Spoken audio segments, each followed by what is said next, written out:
الحمدللہ رب العالمین والصلاة والسلام علی سید المرسلین اما بعد فاعوذ باللہ من الشیطان الرجیم بسم اللہ الرحمن الرحیم۔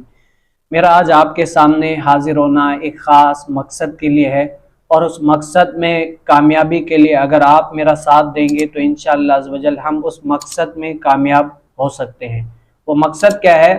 جیسے ہمارے سنی حضرات جو مزاروں پر جاتے ہیں یا درباروں پر جاتے ہیں تو جو وہاں پر خرافات ہوتی ہے ان سے تو ہمارا کوئی بھی تعلق نہیں، نہ ہی ہمارے کسی سنی علماء نے اپنی تحریر میں تقریر میں کسی بھی طریقے سے یہ جائز نہیں کہا کہ جو مزاروں پر ناچ گانے یا فحاشیاں یہ وہ سب کچھ ہوتی ہیں ان کو ہم فالو کرتے ہیں یا یہ ہونا چاہیے۔ یہ کسی بھی ہمارے سنی علماء نے نہ تقریر میں کہا ہے نہ تحریر میں کہا ہے، کہیں پر بھی نہیں ملتا۔ ہم بھی کہتے ہیں مزاروں پر جانا صحیح ہے، لیکن وہاں پر جو شریعت کے خلاف کام ہوتا ہے وہ غلط ہے، اس کو ہم بھی اوپن نہیں کرتے، وہ نہیں ہونا چاہیے۔ لیکن پھر بھی دیوبندی حضرات جو ہے نا وہ ہمارے اوپر شرک کا، بدعت کا، حرام ہونے کا فتویٰ لاتے ہی رہتے ہیں۔ یہ آپ دیکھتے ہی رہتے ہیں، شرک بدعت تو ان کے لیے ایسے ہی ہے کہ بس اٹھا کر ایسے پھینک دیا، بھائی یہ کام شرک ہے، بدعت ہے، حرام ہے، ناجائز، تو فلاں فلاں فلاں فلاں اس طرح۔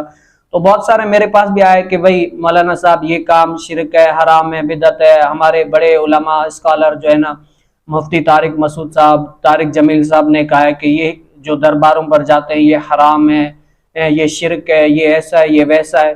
تو میں نے کہا چلو ہم آپ لوگوں کی بات تھوڑی دیر کے لیے مان لیتے ہیں، اگرچہ شرک ہے لیکن ہمیں صرف یہ بتائیں کہ آپ کے جس مفتی کا آپ نام لے رہے ہیں مفتی طارق مسعود، تو وہ جو ابھی حال ہی میں کالی ماتا پر گئے تھے تو بتائیں وہ کس دلیل کے تحت ماتا پر گئے تھے، کالی ماتا کے تحت؟ حالانکہ وہاں پر تو مندر ہیں، اور مندروں کے پاس جانا ہم سنیوں اور دیوبندیوں کے ہاں، پہلے تو یہ تھا پتہ نہیں دیوبندیوں کے کیا ہو، تو ہم سنیوں اور دیوبندیوں کے ہاں پہلے جانا ہی جائز نہیں، کیونکہ وہاں مندروں کی بتوں کی عبادت ہوتی ہے۔ اللہ رب العالمین ان سے ناراض ہوتا ہے کہ جو اللہ کے علاوہ کسی کو معبود بنائے، حالانکہ ان کو ابھی تک شرک کی تعریف ہی نہیں پتا کہ شرک کہتے کس کو ہیں۔ اور ہمارے جو بالکل عوام سے عوام بھی بندہ اگر کوئی مزار پر جا کر سجدہ بھی کرے نا، حالانکہ یہ منع ہے، ہمارے اعلیٰ حضرت رحمت اللہ تعالی علیہ نے منع لکھا ہے، اور ہم بھی یہی تعلیم دیتے ہیں کہ مزاروں پر سجدہ کرنا منع ہے، لیکن اگر کوئی کرتا بھی ہے نا تب بھی خدا سمجھ کے نہیں کرتا۔ آپ اس سے پوچھ لیجئے گا، بھلے اگر آپ چاہتے ہیں کوئی کرے نا تو آپ اس سے پوچھ لیجئے گا کہ ہاں بھائی آپ نے جو یہ سجدہ کیا ہے بتاؤ یہ خدا سمجھ کے کیا ہے یا تعظیم؟ تو وہ آپ یقین مانیں یہی کہے گا کہ مجھے اس سے محبت ہے اسی لیے میں نے کیا۔ ہم تو کہتے ہیں یہ سجدہ کرنا بھی جائز نہیں ہے، آپ دور سے ہی سلام کہو اور حاضری بھر کے نکل جاؤ، لیکن پھر بھی نہیں مانتے۔ تو میں آپ سے پوچھتا ہوں، یہ جو مفتی طارق مسعود صاحب ابھی ماتاؤں پر گئے تھے حالانکہ وہاں پر بت ہے، تو بتاؤ یہ کون سی دلیل کے تحت گئے تھے؟ ہمارے اور ان کے نزدیک مندروں پر جانا تو کوئی بھی ثواب کا کام نہیں ہے، کوئی بھی اجر وہاں پر نہیں ملتا۔ ہاں مزاروں پر جانا یہ اختلاف ہے، وہ کہتے ہیں نہیں جانا چاہیے، ہم کہتے ہیں جانا چاہیے، اور علماء کا اختلاف کیا ہے؟ رحمت ہے، کیا ہے؟ رحمت ہے۔ لیکن اپنے لیے اگر کوئی بات آئے نا تو کیسے بھی کر کے جائز کر دیتے ہیں۔ اب اگر کوئی ان سے پوچھے، اور اس کے علاوہ جو ان کے بڑے مولوی ہیں طارق جمیل صاحب، وہ بھی تو سکھوں کے پاس گئے ہیں، آپ ویڈیو دیکھ لیں، نیٹ پر اٹھا کر دیکھ لیں، گرو نانک ان کے پاس گئے ہیں، سکھوں کے پاس گئے ہیں، اور اس کے علاوہ بابا خادم کے مزار پر بھی گئے ہیں۔ ان کے نزدیک تو جانا شرک بدعت حرام یہ وہ ہے نا، تو چاہے بابا خادم ہو یا کسی کی بھی مزار ہو، وہاں پر جا کر فاتحہ خوانی کرنا ہے یا کچھ بھی کرنا تو ان کے نزدیک تو حرام ہونا چاہیے نا، لیکن وہاں پر تو وہ جا رہے ہیں۔ اگر ہمارا کوئی بندہ جائے تو کہتے ہیں شرک حرام، ناجائز، بدعت، یہ تو وہ فلاں فلاں یہ، اور ان کے ہاں کوئی بڑا مولوی جائے تو سام سوکھ جاتا ہے، بس نہیں جی بڑے ہم نہیں کہہ سکتے۔ کیوں؟ ہم اس بارے میں جو ان کے سب سے بڑے مفتی ہیں نا مفتی تقی عثمانی صاحب، ہم مفتی تقی عثمانی صاحب سے یہ عرض کرتے ہیں، کیا ہے؟ ہم عرض ہی کر لیتے ہیں کہ مفتی صاحب آپ ہمیں شرعی رہنمائی بتائیں، ہمیں کوئی فتویٰ لکھ کر تحریری طور پر دیں کہ یہ جو آپ کے دونوں مفتی جو آج کل بڑے کام کر رہے ہیں مسلک دیوبند کا، تو آپ ہمیں بتائیں کہ ان کا پہلے تو یہ بتائیں کہ گرو نانک یا کالی ماتا کے پاس جانا صحیح ہے یا نہیں ہے۔ اگر صحیح ہے تو ہمیں کوئی ریفرنس دے، کوئی جواز کی دلائل دے، اگر نہیں ہے تو ان پر کیا لازم ہے۔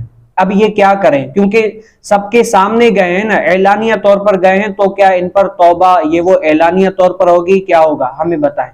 اور آگے چل کر یہ جو اتنے سارے خرافات کر رہے ہیں، جیسے دوسروں کو کہتے ہیں بھائی مزاروں پر نہ جاؤ، خود کالی ماتاؤں پر جا رہے ہیں، تو ان کو کوئی تلقین نصیحت آپ واعظ کوئی کریں، بتائیں کہ بھائی جب کہہ رہے ہو تو خود پر بھی اس پر عمل کرو۔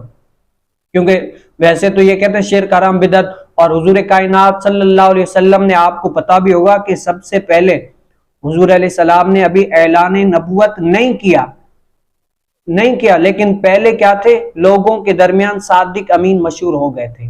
یہ حضور علیہ السلام کی سمجھو لوگوں کے درمیان ایسا اخلاق تھا، ایسی تربیت تھی کہ وہ لوگوں کے درمیان صادق امین ہو گئے تھے۔ لوگ ان کو کافر بھی سمجھتے تھے کہ یار یہ ایسا صادق ہے، جو بولے گا سچی بولے گا، یہ ایسا امانت دار ہے، جو اس کے پاس رکھو محفوظ رہے گی، ادھر ادھر ہوگی نہیں۔ تو آپ ہمیں یہ بتائیں کہ آپ خود تو حرام یہ وہ ہونے کا فتویٰ دیتے ہیں، لیکن خود جو یہ جا رہے ہیں، یہ ایسا کام کر رہے ہیں، تو عوام کو کیا منہ دکھا رہے ہیں؟ لیکن آج تک بھی ان کی کوئی بھی ایسی ویڈیو سامنے نہیں آئی کہ بھئی ہم جو گئے تھے، ہم سے معذرت، ہم معافی مانگتے کہ یہ ہم سے برا ہوا، یہ ہمیں نہیں کرنا چاہیے، یہ ہمارے مسلک میں بھی صحیح ہے نہیں ہے، اگر صحیح ہے تو ہمیں بتائیں، نہیں ہے تب بھی ہمیں بتائیں کہ بھئی یہ صحیح نہیں ہے، ہم نے جو کیا غلط کیا، لیکن نہیں کیا۔